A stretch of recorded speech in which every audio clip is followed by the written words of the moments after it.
Sparing Holmium laser enucleation of the prostate, an approach for fast-track learning. Herein, we present a stepwise approach for a holmium laser enucleation of the prostate. This approach follows consecutive steps that fit every single prostate. The procedure starts by eye inspection of the prostate morphology, looking for the deepest groove at the bladder neck.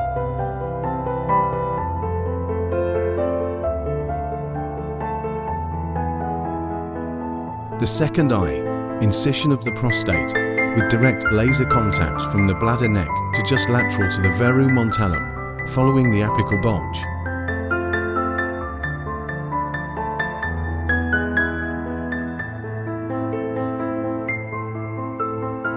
T. Trough creation, by tilting the scope towards each of the two lateral lobes one by one, aiming at creation of wider channel by dissecting underneath each of the two lateral lobes. This trough is useful to allow free flow of the irrigant during apical manipulation.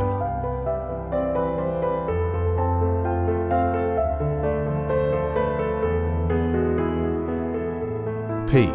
Plane development is done for extending the initial incision as J shape over the apical bulge, using the peak of the scope bluntly and gently to develop the plane between the adenoma and surgical capsule.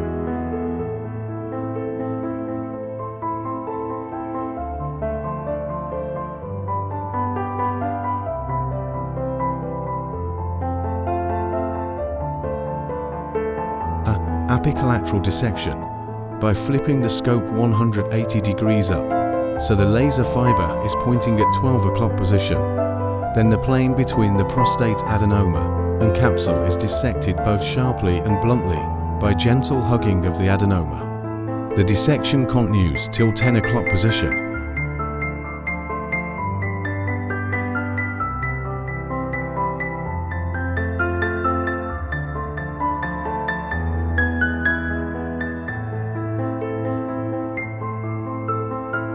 S. Sphincter liberation or strip cutting.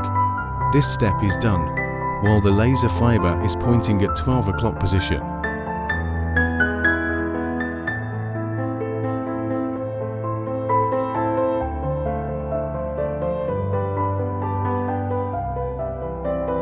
This step emphasizes the idea of early apical release by identification of the sphincter ring and cutting the mucosal attachment of the adenoma to the sphincter ring using low-power laser in an oblique way from inside the prostatic urethra anteriorly till the area where the plane was created.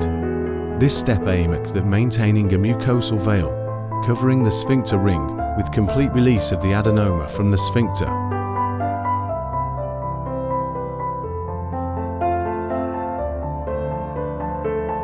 Anterior dissection and anterior commissurotomy. This step entails release of the anterior attachment of the adenoma by cutting from the laterally created plane to the anterior commissure.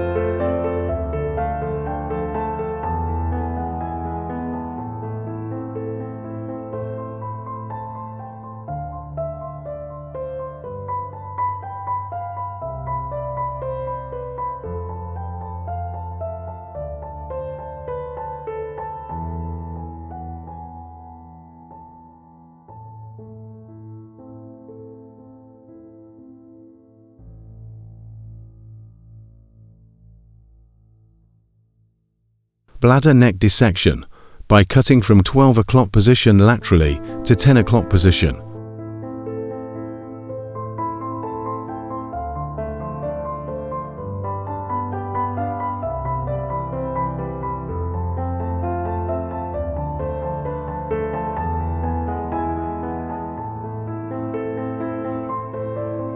C-shaped baso-lateral dissection. This step entails two kinds of movements by rotating around the base of the adenoma and pulling back action in repetitive way.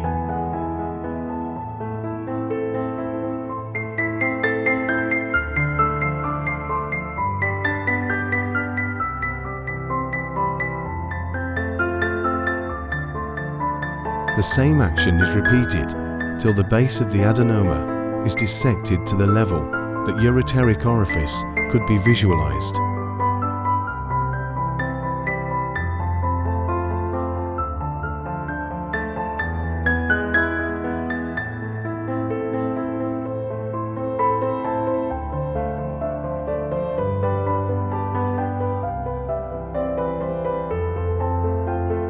Detachment of the adenoma is the last step. The adenoma is flipped to the bladder, with only remaining attachment is its basal attachment to the bladder neck. Flipping is done by gentle push of the adenoma at its apex. The fossa is checked for any remaining adenomas and sphincter ring integrity is maintained. The final attachment is cut transversely from side to side to avoid undermining of the trigone.